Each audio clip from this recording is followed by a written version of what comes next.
Hi everyone, this is Biji Wong. Today I'd like to tell you about d-invariants in Heegaard Floer theory. They're a way to study knots, three manifolds, and four manifolds. Before I start, actually, I would like to thank the organizers for this opportunity to speak. So today specifically, I will talk about some new computations of d-invariants for double branch covers of Montesinos links. So this is work in progress from Marco Moringa, and we believe these computations suggest a more general phenomenon and that they're evidence of a possible conjecture. So I'll talk about this some more at the end. And here's the outline of the talk. So I'll first recall or introduce d-invariants. They're defined for any rational homology 3-sphere equipped with this spinc structure. And today we're only going to be interested in branch double covers of S3. So as motivation, I'll start with the case where we're branching over knots. And these branch covers they're all going to be equipped with spin structures. These are special types of spinc structures. But I'll start with the knots case first, and then I'll focus on the more general case of links. And finally, I'll restrict to Montesinos links and talk about these d-invariant computations. And then, of course, if you have any questions about any aspect of the talk, or if you have any ideas about furthering this project, you're welcome to email me or visit my virtual office hours. Okay, so here are the conventions for today's talk. Why? Well, to know a closed-oriented smooth three-manifold. Most of the time for us, Y will be a rational homology 3-sphere.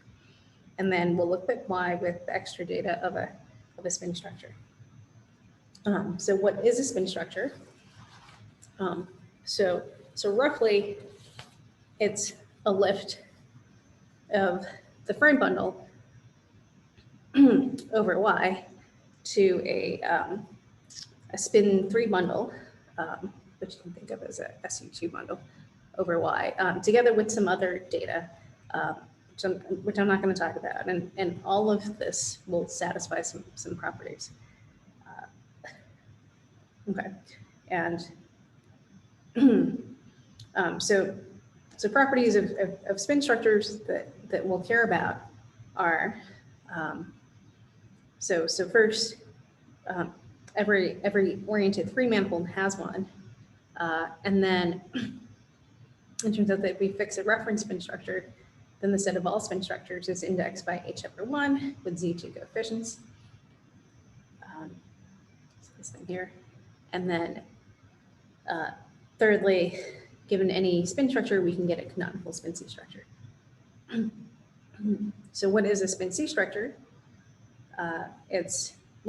Roughly it's a lift, again, of the frame bundle over Y, but to a bigger structure group. So here we lift to spin C3, which you can think of as U2. And there's extra data. So again, right, and we want all of this to satisfy some properties. Okay, so all right, so here are some properties of spin C structures that we'll care about. So first,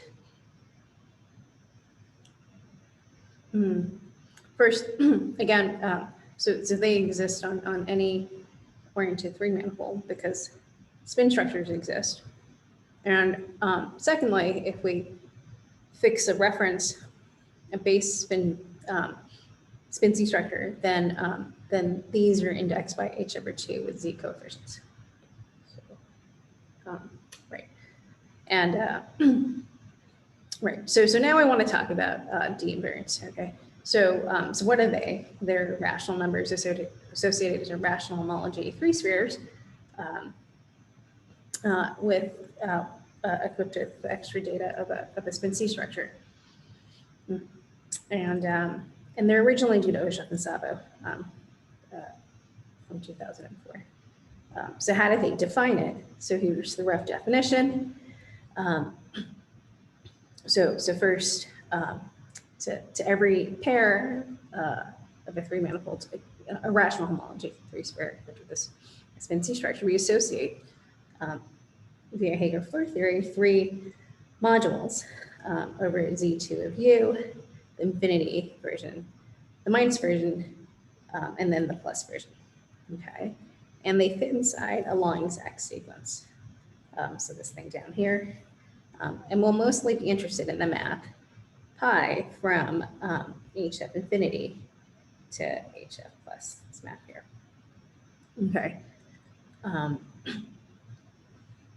So this map pi, its image in HF plus, well, it turns out that it's isomorphic to a quotient of Z2 of U inverse, this quotient right here, okay, as a Z2 of U module. Okay, so basically what this quotient does is it just consists of polynomials and powers of U inverse, and these polynomials don't have any constant term. Okay, and so there's an element in the image that corresponds to the generator U to the -1. Okay, and we're interested in this element. So in HF plus, there's a Q grading, and this is what we use to define the d-invariant. So we define the d-invariant to be the Q grading of the element in this tower that corresponds to U inverse. Okay, so why do we like the d-invariant? Okay, so here are some quick reasons. So first, we can use it to understand which lens spaces come from integer surgeries and knots. This is due to Josh Crane. And secondly, we can use it to define concordance invariants. This is so some names here are Manilescu Owens. Oh, sorry, I think I should have swapped it. I think Manilescu should come first, but okay, sorry about that. Anyway, and then thirdly, we can use it to obstruct rational homology three spheres from bounding rational homology four balls. So roughly, if a rational homology three sphere bounds a rational homology four ball, then the d-invariant for the rational homology three sphere should be 0. Okay, so this is some names here include Hirschbach and Sabat. Okay. So now I want to focus on branch double cover siblings. Okay. So as a motivating case, I'll start with knots. So here are a couple of facts about their branch covers that we'll need. So one, their branch double covers are rational homology three spheres. Okay. Which is what we want, and then and there's only one spin structure. Okay, all right, and so both of these you can deduce them from the fact that for knots the determinant is odd. Okay, and so because we're really so we'll also call this spin structure. We'll denote by S, and we'll also call the induced spin C structure on this branch cover S as well. Okay. Okay, and so Manilescu and Owens observed in 2005 that the d-invariant at the unique spin structure that's congruent to -1/4 times the signature of the knot K. All right, so this follows from a d-invariant formula due to Ojaf and Sabo, and then it also follows from the fact that, and we also use the fact that the branch double cover of the knot is the boundary of a spin four manifold. Okay, where the signature of the four manifold is actually equal to the signature of the knot that we're branching over. And this four manifold you can take this Floer manifold to be the double branch cover of B4 branched along a question cycloid surface. Okay, so a natural question to ask is, for which knots in S3 will do we get equality? Namely, will D equal -1/4 sigma? And in 2020, so recently, Lin-Ruberman-Saveliev showed that if the branch double cover is an L space, then we get equality. Okay, so this actually improves earlier work by Manolescu-Owens from 2005, where they show it for alternating knots, but we get this when K is alternating, and Liska and Owens, 2013, they show it for quasi-alternating knots, namely when K is quasi-alternating. Okay, so the question that we're interested in is the following. Is there a version of the Lin-Ruberman-Saveliev theorem up here for multi-component lengths? Okay. So when we generalize to lengths, so there's one important difference to note. The branch double cover no longer has a unique spin structure. Okay, and it's due to this fact from 88, attributed to Trev, which says that spin structures on the branch double cover says that the set of spin structures on the branch double cover is in one-to-one correspondence with the so-called quasi-orientations on the link down below. So recall that the quasi-orientation is just a pair of orientations, an orientation together with its opposite, namely where we reverse the orientation of all the components. And for a link with, with this number of components, the number of quasi-orientations is 2 to the number of components minus 1. Okay, and so, so in 2018, Lin-Ruberman-Saveliev showed that we can have the following for links. Okay, so this is a weaker result, but it says that when the double branch cover of the link is an L space, summing up all the d-invariants over all the spin structures, that's the same thing as summing up all the signatures over all the quasi-orientations times big of 1/4. Okay. So we conjecture the following. So it's natural to wonder if the following is true. So if you start with a link with the double branch cover is an L space, okay,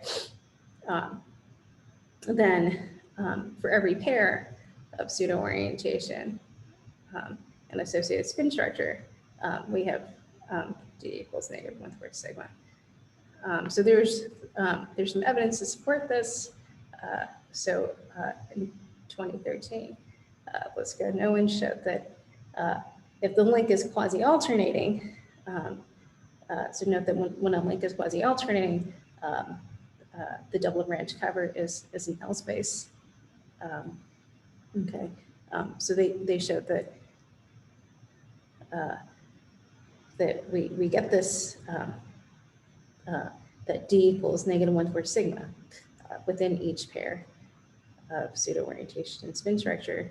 And then more recently, Marco and I showed that if the link is Montesinos, and many of these things are not quasi-alternating with double branch cover in L space, so not all Montesinos links have double branch covers L spaces, then we also get this, namely D equals -1/4 sigma for each pair. So for the rest of the talk, I'd like to sketch the proof of this result right here. Okay, so for convenience, let me I just copied it and pasted it onto the next slide. So here it is. Okay. So first, let me recall what a Montesinos link is. So here's an example, and it's got 3 components. Okay, red, blue, and green. Okay, and so note that the numbers here, they tell us the number of half twists. And okay, so I want to make a couple of remarks about this example. Okay, so first, okay, so this example, I mean, it's commonly called, it's commonly written in cipher invariant notation. So it's M0 10/3 4 1 and 10 negative 3. So here the 0 represents the fact that in the picture there are no vertical twists on the left side. So there are no vertical twists here. And then it's 10/3 because right here, because these half twists here, they form a continued fraction expansion, and you get, and what you get is 10/3. And same for 4 1 and 10 negative 3. Okay, so but for us, for our purposes, there's another way of describing this link as coming from a plumbing tree.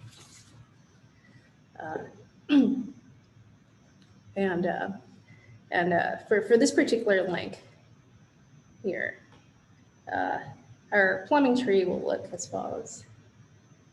Okay. So so here we're thinking of our Montesinos link as the boundary of a certain plumbing of twisted bands. Okay, and in this picture, the vertices here, they tell us, well, they represent a band with a certain number of half twists. The number of half twists is equal to the number on the vertex. Okay, and then the edges, they tell us which bands to connect.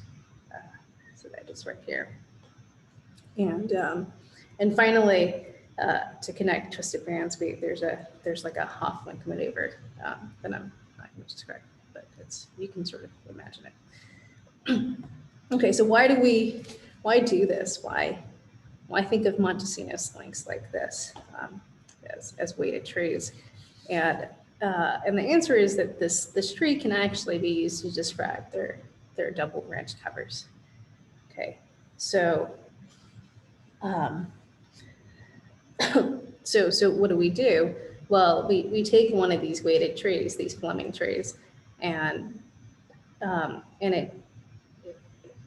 it turns out that these graphs, these trees, they give rise to a smooth four manifold, obtained by plumbing disk bundles over S2. So instead of thinking of each vertex as a twisted band, we think of it as a D2 bundle over S2, with Euler number equal to the number on the vertex, and we plumb according to as prescribed by the tree. And the boundary of this four manifold, well, that's going to be precisely the double branch cover of the Montesinos link. Okay, and this is actually the perspective that we'll need in the proof of the Montesinos statement. Okay, so let me sketch the proof of the statement. It's fairly short, actually. So first, some notation. So let's let gamma denote the weighted tree associated to the Montesinos link. And then one more bit of notation. So we'll fix a pseudo orientation, omega, and then an associated spin structure, S omega on the double branch cover. And then we'll break up the proof in a couple of cases. So in case one, we'll assume that the four manifold associated to gamma is definite. And when it's negative definite, then we can think of the four manifold as a resolution of a rational normal surface singularity. Okay. So why is that? Well, right. So because the four manifold is negative definite, it's the resolution of some normal surface singularity, okay? And we know it's rational because of a result of mimething, plus the fact that the double branch cover, which is the boundary of this word manifold, is an L space. Okay. So once we know once we have this, then there's a result of Stipschitz in 2008 for rational singular surface, complex surface singularities that says that that we can relate the d-invariant to something called the Neumann-Bar invariant. Okay, it's actually equal to negative 1/4 of that. And then using a separate result to Saveliev earlier, we can relate that to the signature. Okay, all right. And so this takes care of the negative definite case. And then for the positive definite case,